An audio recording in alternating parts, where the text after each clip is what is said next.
I read an article of Dr. Zoe Shaw that talks about when you experience detachment, anger, and resentment, it can feel like you're watching the train wreck from the sidelines in your own relationship. Mm-hmm. If that's you, I want you to know there is hope. Yes. We're going to talk about that and much more here on this episode of Couples Pursuit Live. Couples Pursuit.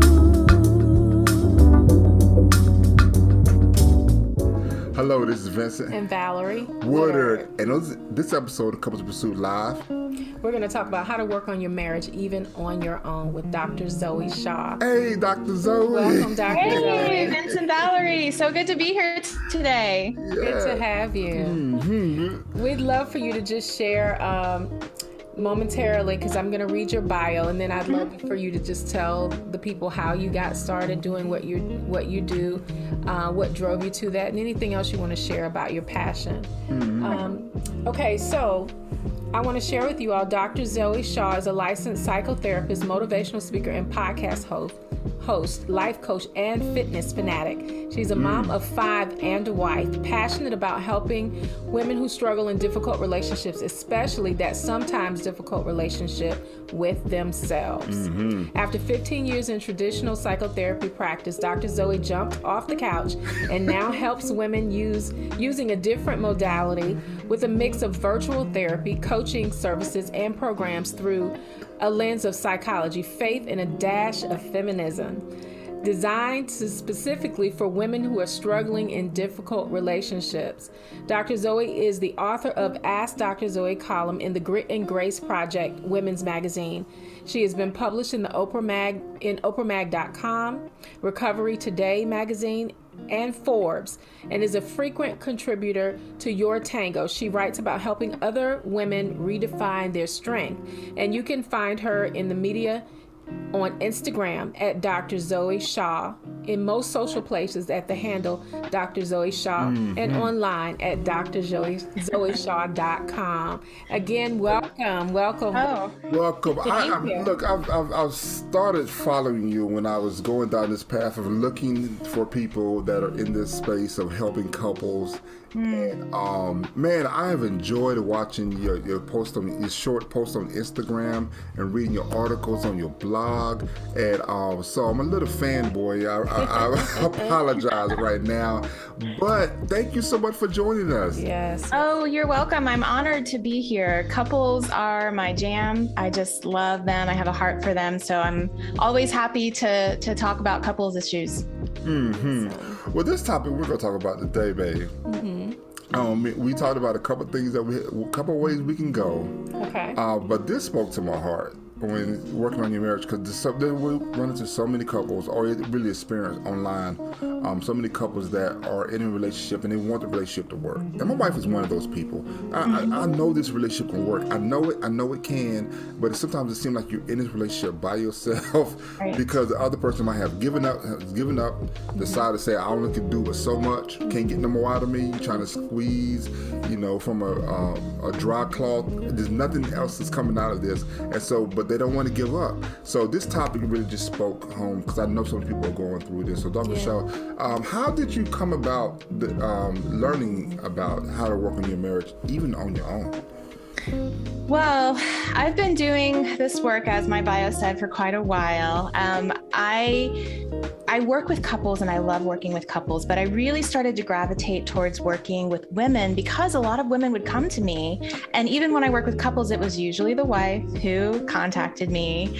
And so I always usually start out with the wife. And so many women feel like they're in this place of loneliness in a marriage, feeling like they want to work, but their husband won't come to therapy, so they come first. And so that's kind of how I've started working with women, is helping them, first of all, understand that we can't change anyone else. We can only change ourselves, right? So true. But changing ourselves does affect the system. And we'll talk about systems and equilibrium later. But that's really how I came about working with couples through sometimes working with one spouse. And I think that's what kind of spoke to me, babe. Because I know we find ourselves in that situation before. Yeah, for a lot of years, I wanted to work on the marriage, and he was like, go away. Leave me alone. I don't want to be bothered. I have done all that I can. I love to quote his famous line, "I'm a good guy," because he really is a good guy. You got a good man, and I'm like, boy, bye. Because he really is a great man, an awesome person, a provider, loving, kind, gentle, all those things. But there were things within him that he needed to work on to have peace. And what would happen is throughout the marriage, his peace would become disturbed. And when his peace was disturbed, his inner peace was disturbed, the house was disturbed. Right. I literally would say it was like 98% of the time, he was just the coolest dude. And then 2% of the time, he just turned to this person that I didn't know. Yes. And that was very disruptive. And I began to feel alone in trying to manage that. You have 5 children, we have 3, and we have blended family. We each had one when we married. And it was very, very difficult. And so I can see why he was like, oh, this is someone I want to talk to. Because many, many women feel that way in the relationship. Absolutely. And here's the reality is that women initiate divorce at multiple times the rate that men do. Most divorces are initiated by women. Yeah. And especially in long-term marriages, and women will say, I've been telling you for 5, 10, 15, 20 years. And men are like, what happened? I thought we were fine. And it's classic. It's classic. And so, right, I'm a good guy. What's the problem, right? Hard working, I pay the bills, I stay home. Yeah. What else do you want? And so there are a lot of women who are in this situation of feeling like, you know, he doesn't seem to feel like there's any problem. And I'm sitting over here all by myself, feeling like the train wreck, feeling like I'm lonely. What do I do? If he's not in it, what can I do? So that's what we're going to talk about today. Yeah. Exactly. That leads us to the first point when I read this article, how we will go in this direction. There's one good point. It says, when your spouse is upset with you, don't promise to make a change too soon. Right. That just spoke a lot to me. What can you clarify that a little more? Yeah. Well, first, for the listener that is in this space, in order to start working on your marriage by yourself, you actually need to make a clear decision, because a lot of times women are in a place of, I want to work on it, but maybe I'm halfway out. He seems like, and so when you're working from a place of being on the fence, you're not going to get very far. So you need to first make a decision. I'm in this and I'm going to do this, or I'm out. Right. So I encourage a woman who's in that space to first have that conversation with herself, first make that commitment again, because honestly, we commit every day to a relationship. It's not just a one-time thing that lasts forever. We have to intentionally commit. But once you've decided, okay, I'm committing, then yes, we want to look at these steps. And one of the first things, especially if you know your husband has an issue with something and you want to, or your wife, I mean, it goes both ways. But if you're sometimes so desperate to fix something, you'll say, okay, I'm going to change this. I'll change this and I'll change this and I'll change this. And this is a cyclical pattern that sometimes happens in relationship. You promise to change because you want the relationship to work, but you haven't sat and thought about things like, why do I do that behavior in the first place? Yes. How does that behavior serve me, right? And in changing it, is that something that I can maintain long term? So before you make any promise to change, first sit with that. And a lot of people feel like, well, if I say that, then it'll seem like I don't want the relationship to work. No, if you look at your spouse, and we're going to talk about authenticity too, but if you look at your spouse and honestly say, I know that that's an issue you have with me. I want to think about it and consider it. I want to understand why I do it and make sure that I'm able to change, or that if I commit to a change, I can keep that. Most people are going to respect that. That actually feels better. He's actually going to believe you more than to just say, okay, I won't do that anymore. So think about it. Actually make that commitment to process that with yourself. That's really good information, because it's difficult to, as much as we want to change things about ourselves, like without any outside influence or input, it's difficult to make that change until we find out, first we recognize that we're doing it, and then we need to find the root of the behavior Right. And then we can change how we think about that. And then we can make the decision, oh, I don't want to do that anymore, because number one, the result, the way it affects me, my family, my circle, and then go forward. And if we make that promise too soon, then it's like, it's like saying the sun's not going to come up in the morning, when it's going to come up every morning. It's still going to come up. And you want to understand why. So when you understand why, oh, I do this behavior because it serves me in this way, because it makes me feel safe, because it makes me feel whatever it is. Sometimes you can recognize, yes, it's hurting my spouse. So how can I still get that gain in a different way? Right? Yes. I love what you said about committing every day. That's powerful. That's true. Most people don't think about it that way. Yeah, it's like we did it one time 25 years ago. I said I do. Right. I said I did.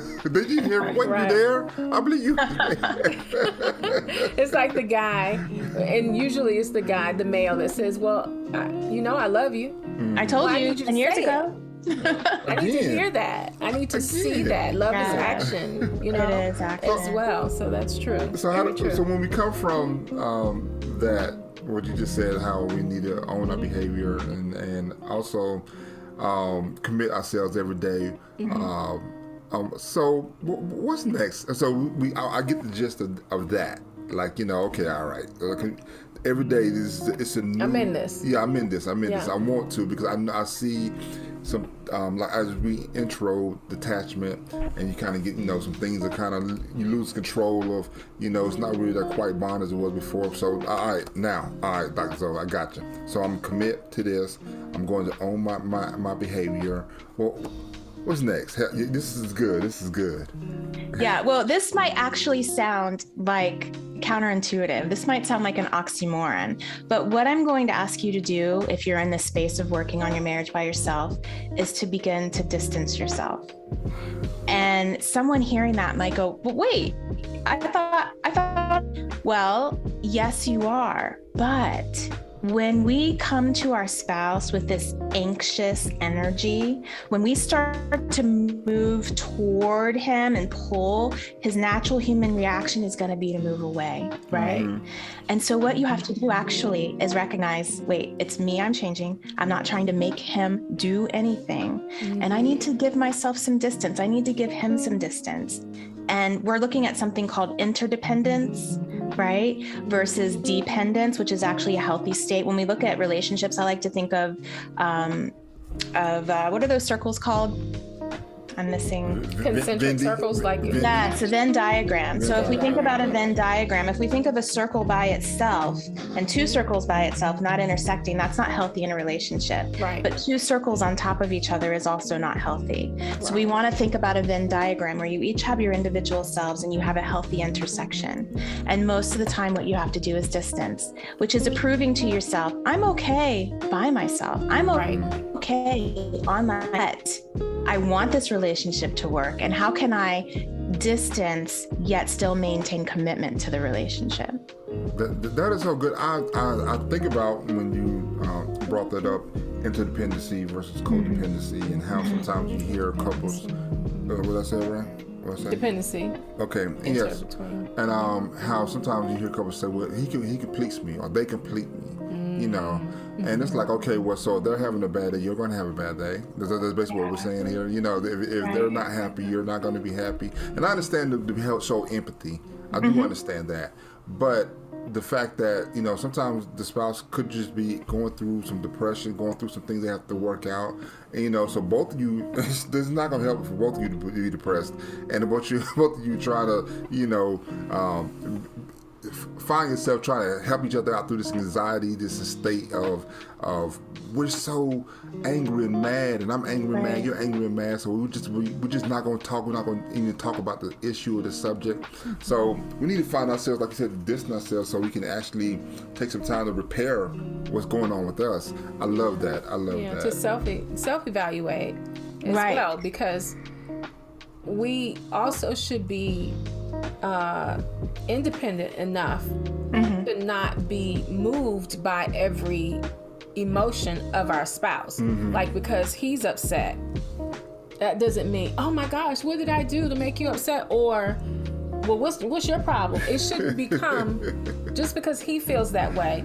I care enough to know that he feels that way, and then I also care enough to know how he likes to be approached or not approached when he's feeling that way. Can we talk about it versus taking it onto myself and then making it my problem or our problem when he is obviously the one who's having an issue? That doesn't mean I don't care. It just means that I am still an individual, you know, and I'm not like I like to say, he's not my personal thermostat. Right. I love that. My temperature. Yes. That is so good. That is so good. So that from the state of, you know, committing to the relationship every day, and then understanding that when your spouse is upset with you, don't make promises or changes too soon. Like, but I will never do that again. Well, what did you do? I don't know, but you didn't like it, so I won't never do it again. Yeah. So we find ourselves at a place where we have to distance ourselves sometimes, not bring so much of that anxious energy. Like, I want this to work so bad. I want this to work. And the person is like, wait a minute now. You know, we're trying to get back to a good place because, you know, we find ourselves going kind of astray. So, you know, you can't really bring all the anxious energy on me. So what's next, Dr. Zoe? What's next from we get to friends? Of distancing ourselves, not so much pulling ourselves away from the relationship, just so we can self-repair ourselves. So what's next? What's the good stuff? Exactly. So when you do come back to the relationship, because, you know, I like to think of relationships as kind of going like this, right? They're kind of going together, coming apart, going together. So in your coming together times, when there are things that you need to address, it's very important that you only address one thing at a time. I like that. Because often, especially if someone's conflict avoidant, which means you always, you know, you're trying to avoid conflict at all times. Once a conflict happens, conflict avoidant people will tend to bring everything in the kitchen sink because it's like, okay, we're fighting, we're arguing. Okay, let me bring it all in to get all this over with because I don't like conflict, but now we're here, let's do it. And then nothing gets resolved because you just brought 43 issues, right? And you're just continually talking about things and it's just piling and piling. And so if there's an issue, you guys need to work on and agree to only talk about that one thing and attempt to resolve that one thing and then come back to other things later. You can table them, but start with just one. And I wanted to piggyback on the things that you said, because when we were talking about the whole interdependence thing, codependency is that feeling of your feeling is my feeling, right? So you're angry, oh, we're angry. That is essentially the what codependency is. And yes, you want to move away from that. So it's beautiful that you talked about interdependency and codependency, and there's a difference. Yeah. Yes, that's that is so good, because sometimes in a relationship I used to find myself saying, you always do this, you know, you every time we talk about this, you're always saying that. I'm like, and my wife was like, really? Always? No one ever always or never does a thing. And that can become so infuriating. And one of the issues that we did have was he was conflict avoidant. Now we don't have that issue. He's open to talk about things. But I would always wonder and wants to talk about it. I'm like, why do you just keep bringing up everything else? I want to talk about this issue. And then it becomes, well, you always do this or that. And then we argue about that. And so it's very true what you're saying about how you have to stay focused on that one issue. And if you have an issue with your spouse or the person you're in a relationship with, if that person is passive aggressive, then you don't know, if you don't understand that about them, then you don't know how they're going to communicate to you. Right. And then that could just create a whole, you know, knotted ball of yarn that you'll never get out of. You won't resolve anything. You know. So what happens? I know I'm taking this side road. I'm trying to be respectful for the time. But what happens when you do find yourself like with so many things you do want to talk about? I know you said table them. So How long should it stay on the table? Takes What is- discipline. Well, what is if a good- if you have so many issues, then really what you have is a pressure cooker. And what that means is that you've gone years sometimes without addressing things that you should address. Right. So you've got to start slowly. What I suggest for every couple, and even if he's not really willing to work, he might be willing to do this. And that is every couple should have a weekly business meeting and a weekly date. A weekly business meeting is a time where you set aside and you talk about business. You talk about family business, you talk about relationship business, you talk about the things that are sometimes uncomfortable, but need to be talked about in order for business to work in your family or your relationship. And so that's the time when you're going to put those up. And so maybe you can make a whole list of all of your issues, and maybe every week you address 2 or 3 of them. Right? Maybe if it's a big one, you're only going to address one. But if you're doing this on a regular basis, then you will get through them over time. And then also it's a contained period. So your spouse isn't going to be like, she's always on me. He already knows, okay, it's business. It's time limited. We're going to sit and we're going to do this. But also you have to have the date, because the date is when you don't talk about any business. Right. The date is just pure enjoyment. How you two can just enjoy each other and enjoy each other's presence like you did when you dated. You don't talk about kids, you don't talk about finances, you don't talk about the house, nothing. So that's a way that you can kind of get started going into that. And then you don't always have to be angry and be in a conflict, situation to address some things. That is so good. I think that. Yeah, and then it doesn't spill over into, Correct. The rest of your time together is not filled with anxiety about, well, I need to talk to you about this, or is she going to come at me with something that I don't want to hear about? Or vice versa. That is so good. That is so good. Yeah. Oh, so thank you for that side, taking that aside. But I'll only address the issues, the one thing at a time. And when we come back together, because we took a little distance away so we can actually work on ourselves, prepare ourselves, and we came back together. So now with the issue at hand, we talked about that issue, and we're dealing with this one thing at a time. We're not going to tackle all of them at one time. Right. So I'm good. I think as a man, and I'm just from my point of view, I'm saying, okay, all right, these are some really good steps just to try. So after we come to talking about the issue, what's next, Dr. Zoe? Well, I want you to understand the system. So I want you to remember that although when women come into my practice, when men come into my practice, often it's he needs to be fixed. How can we fix him, or how can we fix her, right? If they would just change, then we'll be fine. Life will be great. It would be, but it doesn't work that way. And so instead you have to go, okay, wait, how can I change? And so that's what you need to focus on is yourself. You need to remember that you're part of half the equation, even if it's just the fact that you chose him. That's part of the equation, right? Yes. And so you have to come back and focus on, what am I doing? What have I done? How am I contributing to this? Now, I want you to remember that a relationship is a system, and all systems seek equilibrium. And so anytime you change yourself, if you up level, unfortunately, the system's going to try to pull you back down to prior level of functioning. This is not a conscious thing. It's just going to happen. And so you have to recognize that and be prepared for it, because often when you make a change in the relationship and your spouse gets worse, you think, oh, it didn't work. Boundaries don't work. This doesn't work. It doesn't work. No. It's that the system is trying to pull you back to equilibrium. And so your job is to stay solid and strong. And eventually, if the system can't pull you back, the system will rise, because it always seeks equilibrium. And so I want you to keep that in your mind as you're seeking to make these changes in your marriage. Remember that idea of a system and what you're doing and what you're going to expect. It'll get worse before it gets better. Love that. That's such good information. Wow, that's and it's not personal. Yeah, it's just the way it is. It's not. Yes. I'm kind of a geek at heart, and so the whole system thing, that really makes sense to me, because it has to calibrate. It has to calibrate itself. It does.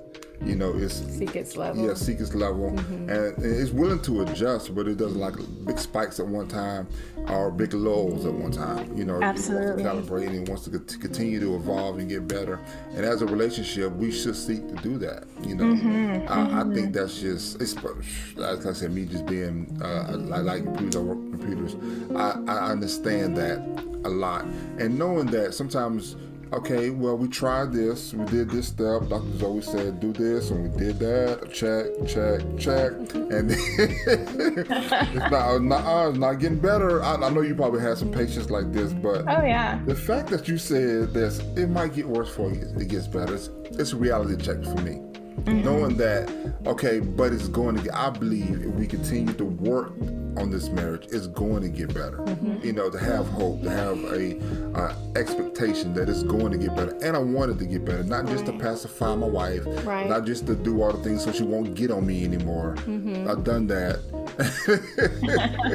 But actually... Wrong motivation. Yeah, that's the wrong motivation. And it got us to maybe a safe place, whatever. But then when we got back on the journey again, the trials and tribulations of life come up, and I'm stumbling and falling and rolling on the ground. This is not what's supposed to happen. Yeah. You go through the cycle. If you don't interrupt the process, it will eventually just start right up again and go around and around. And we actually got to a place in our marriage where I think I literally said to him, I want to get off. Yes. I want off. Yes. Of the merry-go-round, because and I had to take responsibility. It's not your fault. It's not just your fault, because when I spoke earlier about the type of communication, if I'm passive about things that he does, if I'm passive aggressive about, if I'm not assertive, I'll just put it that way. If I'm not assertive about a thing, or he's not responsive to my assertiveness, we don't get anywhere. And then we just kind of bump heads for a while, and then we stop. And then we figure out how to get intertwined again, to get life and family and everything going, and nothing gets resolved. Well, that is that wow. way. That is so good. What time is? You're doing a good interview. You're on a good interview when you always run out of time and you got so many more questions. But you know what that means, Dr. Zoe? We have to have you back. I'd love to come back on. Yeah. Talk some more and be able to share. I believe this is going to help a lot of people. I do too. And before we go, I really would like to hear. I guess just last words from you before we say goodbye to the audience, because I know they're going to wonder, wow, okay, what does Dr. Zoe think about this, that, and the third, whatever. But just like you said, the system. Give us the play. Saying not so much we're going to run this, we're going to do this, we're going to do that, but the overall strategy. That's the word I'm looking for, of how to work on your marriage, even on your own. Right. So the overall strategy is to recognize that it's about you, not about him, that you've got to work on your own self, fixing yourself, understanding yourself, that you want to also recognize that any change that you do will change the system. And here's a little tip. There's a concept called successive approximation, and that's rewarding successive approximations, I should say. And Las Vegas understands this very well, and that is actually what gambling is based on, right? So when we're looking at other people's behavior and looking for change, number one, it's important that you praise so successive approximation is when someone makes a little movement in that area, in the direction you want to go. He might not be there, but he made a little movement. You praise that. And a lot of women have problems doing that because they're like, well, he didn't do it all. He only did 5 dishes. Why am I going to praise that? He didn't finish all the dishes. I don't want him to think that that's what I want. And so they say nothing, or they criticize it, which is actually reducing the behavior. But when you praise that successive approximation, the behavior will increase. Wow. And so I just want to encourage you in that as you look at changing how you respond to your partner, because it's all about how you're responding, not about just fixing him. Wow, that is really good. My goodness. Thank you so much. I appreciate it. I know this has just been a blessing to me to be able to just have this conversation with you, to be able to meet you, finally meet you, and to be able to just talk about helping couples. And everything that we can do to help you, feel free to reach out. Like I said, we're going to, hopefully we'll talk again and be able to share some more. So one more time, I know we read a lot of stuff. Did we leave anything out in the bio of how they can get in touch with you? No, Instagram's my jam. So you can find me on Instagram at Dr. Zoe Shaw. I have a podcast called Stronger in the Difficult Places. I'd love for you to check that out if you have any difficult relationships, not just spouse, but all kinds, parental, friend, all the deals. So yeah. Alrighty. Yeah. So, close out, babe? Yeah, well, we want to thank you all for joining us. We have enjoyed Dr. Zoe Shaw. Dr. Zoe, she said you can reach her in most places at Dr. Zoe Shaw. Instagram is her jam. As she says, look her up. Send your questions, comments. We hope and pray, as always, that you continue to pursue your relationship, pursue your spouse in such a way that you have a healthier, happier life together. And in doing so, that you will also create healthier, happier families, communities, in essence, a healthier, happier world. Amen. We want to thank you again, Dr. Zoe, for joining us. Thank you. Thank you for having me. Yes. We look forward to talking with you again in the future. And until next time, we'll see you here again on Couples Pursuit Live. Take care. Bye. Bye.